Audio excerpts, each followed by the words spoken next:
Hello everyone, welcome to MS English classes. तो आज जो है हम लोग पार्ट ऑफ स्पीच के बारे में चर्चा करेंगे। ठीक है, पार्ट ऑफ स्पीच किसे कहते हैं, पार्ट ऑफ स्पीच में क्या क्या होता है, उनके परिभाषाओं का जिक्र करेंगे। ठीक है, तो पहले हम जानेंगे कि पार्ट ऑफ स्पीच होता क्या है। ठीक है, तो हमारा जो पहला टॉपिक है वो है पार्ट्स ऑफ स्पीच। ठीक, इसका हिंदी होता है शब्द भेद। देखिए, अंग्रेजी भाषा में हजारों और लाखों शब्द हैं। ठीक है, उन शब्दों के उनके कार्यों के आधार पर 8 भागों में विभाजित किया गया है, जिन्हें हम पार्ट ऑफ स्पीच के नाम से जानते हैं। ठीक है, there are thousands of words in English language and on the basis of their functions they are divided into 8 parts which are known as part of speech। ठीक है, तो देखिए पार्ट ऑफ स्पीच 8 भागों में बांटा गया है, तो हम बारी बारी से 8 पार्टों का परिभाषा जानेंगे। ठीक है, अभी हम उनका डिटेल में चर्चा नहीं करेंगे, बाद में एक एक हम लोग लेकर उसका पूरा डिटेल में चर्चा करेंगे। तो पहले हम सिर्फ परिभाषा का जिक्र करेंगे और उनके कुछ एग्जाम्पल आपको बताएंगे। ठीक है, तो देखिए पहला जो पार्ट ऑफ स्पीच है वो है नाउन। ठीक, नाउन मीन्स क्या होता है, संज्ञा। देखिए, किसी व्यक्ति, वस्तु या स्थान के नाम को संज्ञा कहते हैं।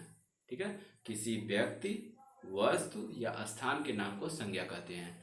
A noun is the name of persons, place or things। ठीक है, परिभाषा हो गया नाउन का। A noun is the name of persons, places or things। ठीक है, किसी व्यक्ति, वस्तु या स्थान के नाम को संज्ञा कहते हैं। ठीक है, the word things include everything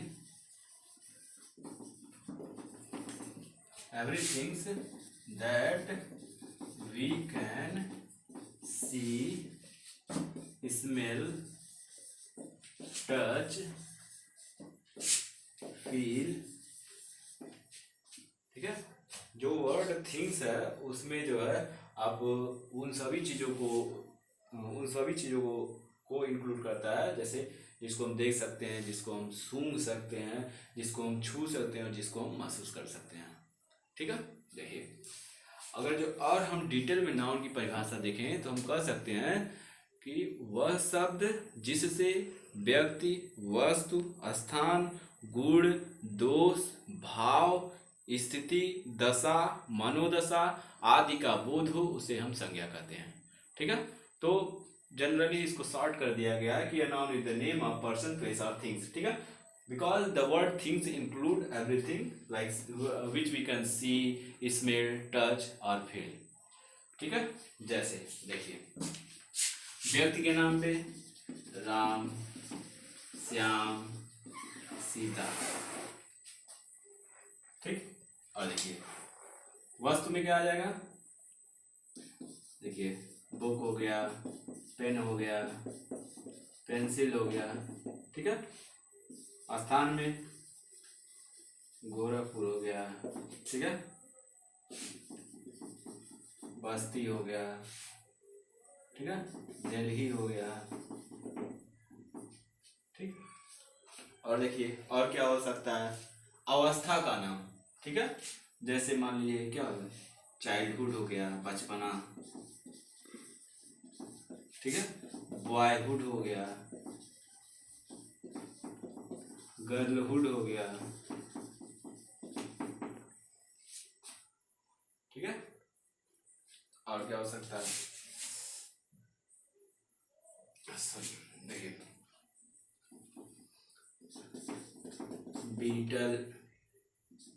बीटलनेस हो गया, कड़वाहट।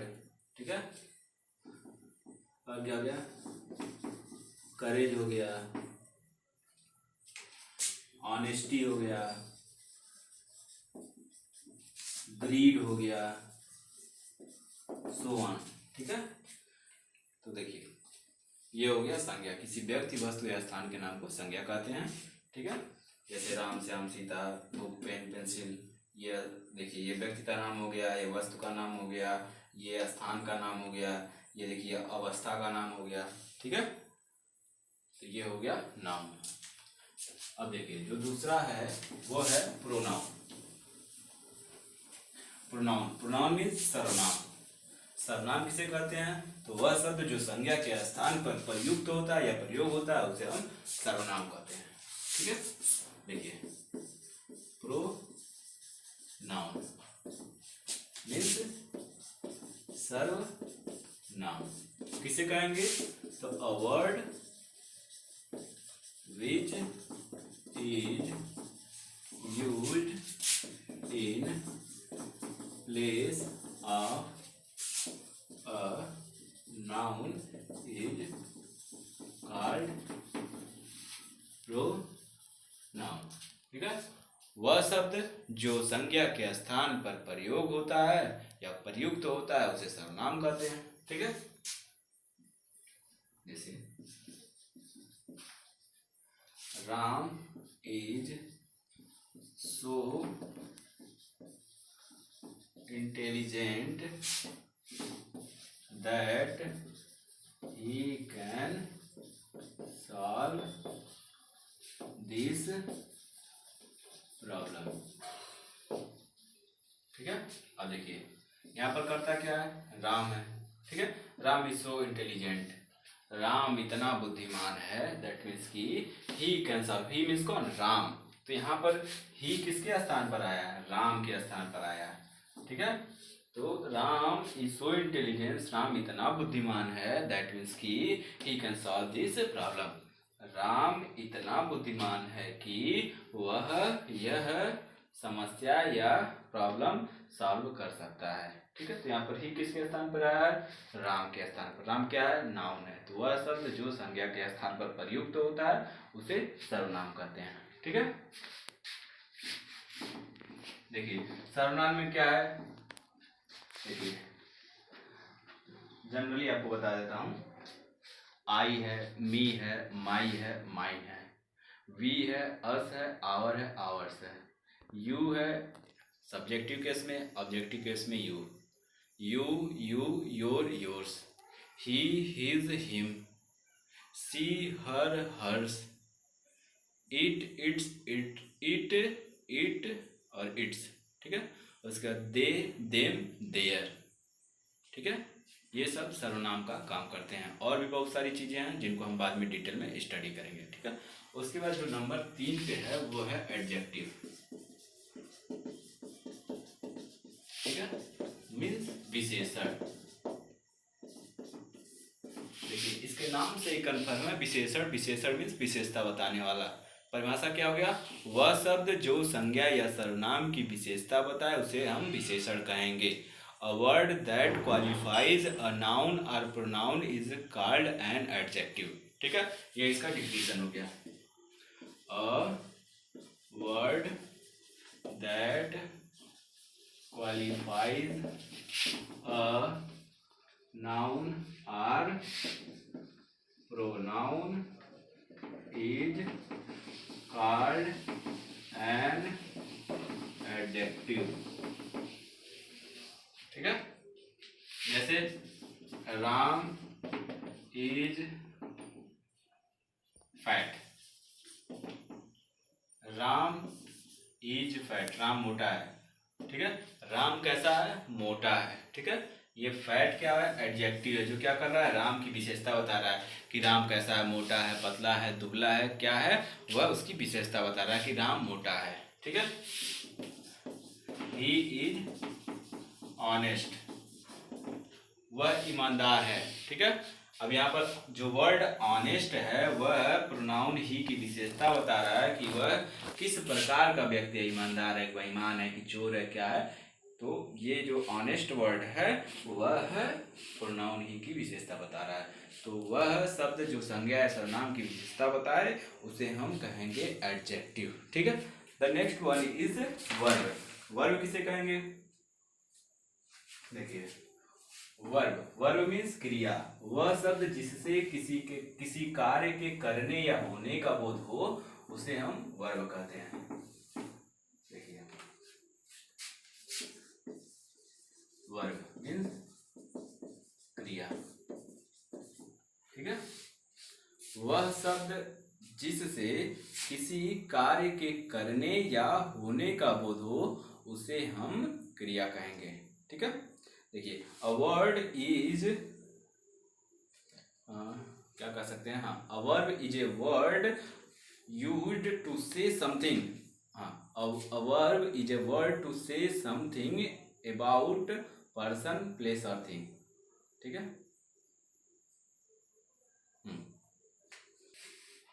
देखो, a verb is a word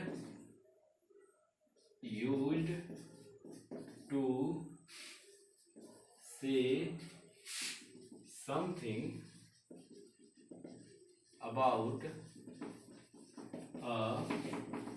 person, place और थिंग, ठीक है। वह शब्द जिससे किसी कार्य के करने या होने का बोध हो उसे हम क्रिया कहते हैं। देखिए, जैसे फॉर एग्जाम्पल हम उदाहरण लेते हैं, ही इज अ टीचर, एक छोटा सा एग्जाम्पल लेते हैं, ही, या नाउन यहाँ पर कर देते हैं, राम इज अ टीचर, ठीक है। यहाँ पर क्रिया क्या है, इज है, ठीक है। अब इज क्या बता रहा है, इज इज जो है राम की स्थिति बता रहा है कि राम एक अध्यापक है, ठीक है। यानी वर्तमान समय में राम एक अध्यापक है, ठीक है। वह राम के अध्यापक होने की जो स्थिति है उसके बारे में बता रहा है, ठीक है। Ram is a teacher, there was a king, ठीक है। यहाँ पर क्या हो रहा है, एक राजा था, वाज क्या बता रहा है कि यह भी क्या बता रहा है, स्थिति बता रहा है कि किसी समय में एक राजा था, वर्तमान में नहीं है। तो जो वर्ब होता है वह स्थिति का बोध कराता है, ठीक है। अब आगे जब हम इसका डिस्कशन करेंगे तो उसमें कई प्रकार के वर्ब हैं, जैसे लिंकिंग वर्ब है, ऑक्सिलरी वर्ब है, उसके बाद आप पढ़ेंगे मेन वर्ब है, ठीक है, फाइनाइट वर्ब है, नॉन फाइनाइट वर्ब है, ट्रांजिटिव वर्ब है, इनट्रांजिटिव वर्ब, तो बहुत सारी चीज़ें आपको पढ़ने को मिलेंगी डिटेल में, ठीक है। तो पहले हम इसका जनरल इंट्रोडक्शन ले लें, ठीक है। तो देखिए, वर्ब का परिभाषा हो गया, a verb is a word used to say something about a person, place और थिंग्स, ठीक है। ये हो गया वर्ब का परिभाषा। अब देखिए, इसके बाद नंबर आता है एडवर्ब का।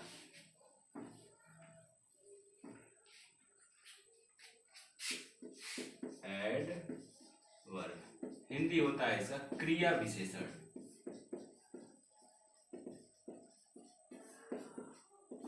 देखिए, वह शब्द जो संज्ञा, सर्वनाम और इंटरजेक्शन को छोड़कर अन्य सभी पार्ट ऑफ स्पीचों की विशेषता बताए उसे हम क्रिया विशेषण कहेंगे, ठीक है। इसको आपको थोड़ा समझने की आवश्यकता है कि क्रिया विशेषण क्या होगा, ठीक है। पहले हम इसको समझा देते हैं, उसके बाद परिभाषा पे आते हैं। देखिए, ही इज फैट, ठीक है, ही इज फैट, वह मोटा है, ठीक है। यहाँ पर फैट क्या है, एडजेक्टिव है, ठीक है। लेकिन अभी हम लिख दें ही इज वेरी फैट, यहाँ पर फैट जो है ही की विशेषता बता रहा है, ठीक है। और यहाँ पर क्या है, ही इज वेरी फैट, वह बहुत मोटा है। यहाँ पर फैट जो ही की विशेषता बता रहा है, लेकिन यहाँ पर जो वेरी शब्द है वह फैट की विशेषता बता रहा है, ठीक है। तो यानी वह शब्द जो विशेषण की विशेषता बता है उसे क्रिया विशेषण कहेंगे, ठीक है। देखिए, ही इज वेरी फैट, वह बहुत मोटा है, ठीक है। कितना मोटा है, ठीक है, कम मोटा है कि ज़्यादा मोटा है, बहुत ज़्यादा मोटा है। तो यहाँ पर वेरी शब्द फैट की विशेषता बता रहा है कि वह बहुत अधिक मोटा है, ही इज वेरी फैट। ठीक है, और देखिए ही रन्स फास्ट। ठीक है, ही रन्स फास्ट, वह तेज दौड़ता है। ठीक है, वह कैसे दौड़ता है, तेज दौड़ता है। ठीक है, यहाँ पर फास्ट क्या कर रहा है, रन की विशेषता बता रहा है। ठीक है, यानी वह शब्द जो क्रिया की भी विशेषता बताए उसे भी क्रिया विशेषण कहेंगे। ठीक है, और लिखिए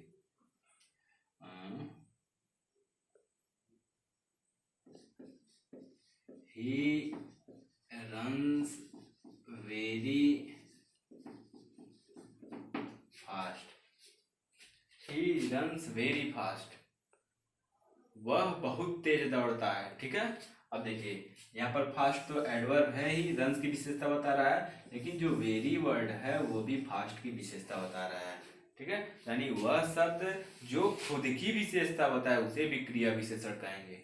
ठीक है, तो अब इन एग्जाम्पलों के आधार पर हम विशेषण की परिभाषा बताएंगे कि वह शब्द जो क्रिया की विशेषता बताए, विशेषण की विशेषता बताए तथा क्रिया विशेषण की विशेषता बताए उसे हम क्रिया विशेषण कहेंगे। ठीक है, अ word that qualifies a verb, an adjective and an adverb is called adverb. ठीक है, देखिए इसका हम डेफिनेशन लिख देते हैं।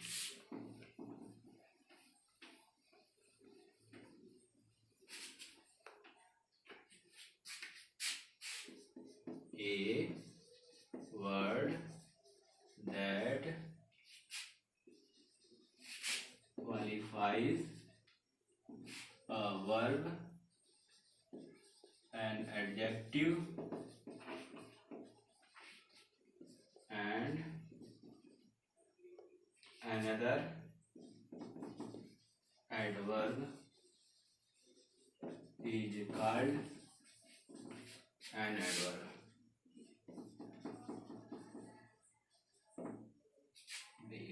ठीक है, तो देखिए अभी एग्जाम्पल के आधार पर हमने यह देखा कि जो क्रिया विशेषण होता है वह विशेषण की भी विशेषता बताता है, क्रिया की भी विशेषता बताता है और खुद अपनी भी विशेषता बताता है। ठीक है, तो वह शब्द जो क्रिया की विशेषता बताए, विशेषण की विशेषता बताए और खुद अपनी यानी क्रिया विशेषण की विशेषता बताए उसे हम क्रिया विशेषण यानी कि एडवर्ब कहेंगे। ठीक है, अ word that qualifies a verb, an adjective and another adverb is called an adverb. ठीक है, ये हो गया क्रिया विशेषण।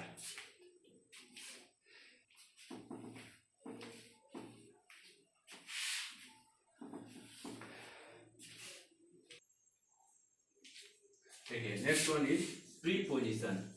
प्रीपोजिशन, ठीक है, इसका हिंदी होता है समुच्चय बोधक अव्यय, सॉरी प्रीपोजिशन संबंध बोधक अव्यय। इसका हिंदी थोड़ा टेढ़ा होता है, संबंध बोधक अव्यय। देखिए किसे कहेंगे प्रीपोजिशन, तो देखिए वह शब्द जो किसी वाक्य के बीच में आकर दो शब्दों के बीच में सही संबंध स्थापित करे या बताए उसे हम प्रीपोजिशन कहते हैं। पहले हम एग्जाम्पल के थ्रू इसको समझेंगे, उसके बाद हम डेफिनेशन पे आते हैं। ठीक है, देखिए the book is the table. देखिए जो वाक्य हम लिखे हैं the book is the table, अब इसका हिंदी क्या होगा, the book is the table, पुस्तक ही मेज, पुस्तक मेज है। अब ये तो अर्थ का अनर्थ हो जा रहा है ना।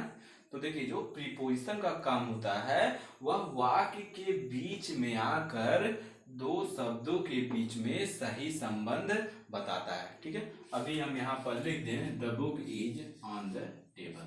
अब देखिए अब इसका अर्थ सही हो गया, पुस्तक मेज पर है।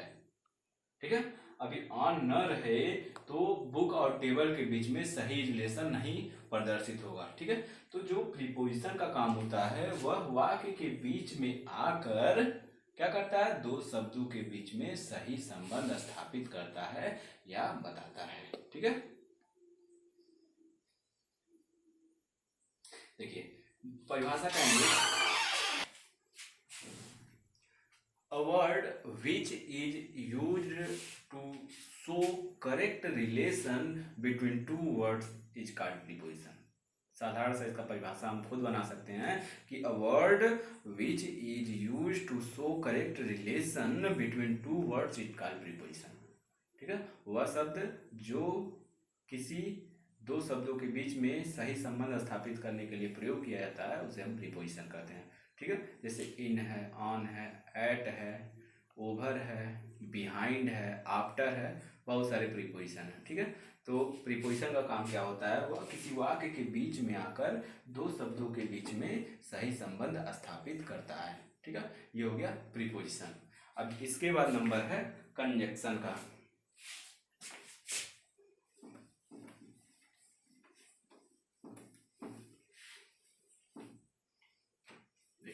कंजक्शन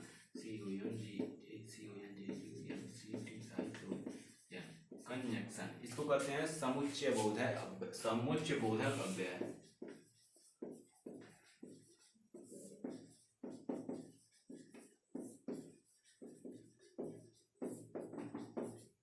देखिए किसे कहेंगे, वह शब्द जो दो शब्दों को जोड़ता है, दो वाक्यों को जोड़ता है या दो वाक्यों को जोड़ता है उसे कंजक्शन कहते हैं। ठीक है, इसका डिफिनीशन होता है conjunction is a joining word. Conjunction is a joining word. ठीक है, आगे हम लिख सकते हैं which join two words, two phrases और टू सेंटेंसेस। ठीक है, वह शब्द जो दो शब्दों को जोड़ता है, दो वाक्यों को जोड़ता है या दो वाक्यों को जोड़ता है उसे हम कंजक्शन कहते हैं। ठीक है, जैसे देखिए राम एंड श्याम। ठीक है, in the morning and in the evening.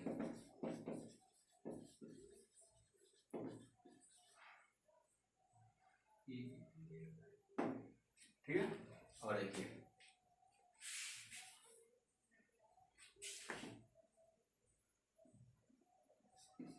he did not come, वह नहीं आया, बिकॉज हो गया कंजक्शन। ठीक है, he did not come वह नहीं आया, बिकॉज क्योंकि ही वाली है। ठीक है, तो वह शब्द जो दो शब्दों को जोड़े, दो फ्रेज को जोड़े या दो सेंटेंस को जोड़े उसे हम कहेंगे कंजक्शन।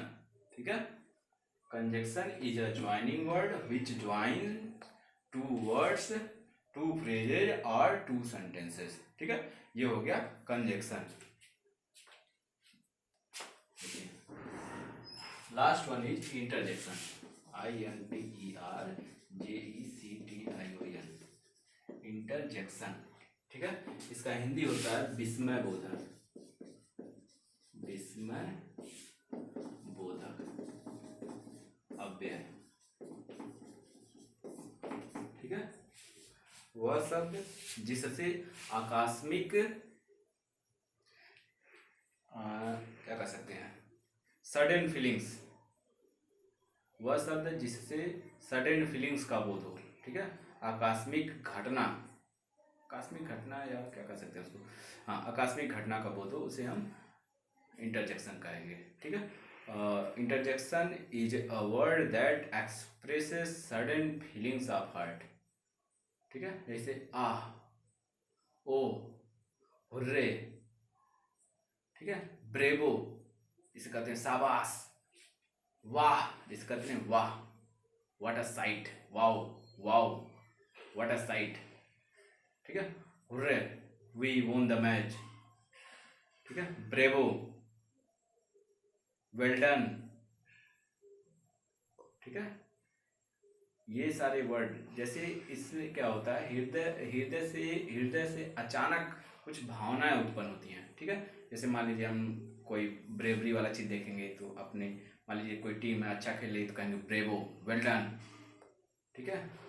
कोई दुख वाला बात रहेगा तो कहेंगे ओ, वाह, ठीक है। और क्या हो सकता है, लेट अस सी थ्रू एग्जांपल। जैसे देखिए ओ, ठीक है, आ, ब्रेवो, वेल डन, ठीक है। तो विस्मय बोधक अव्यय, देखिए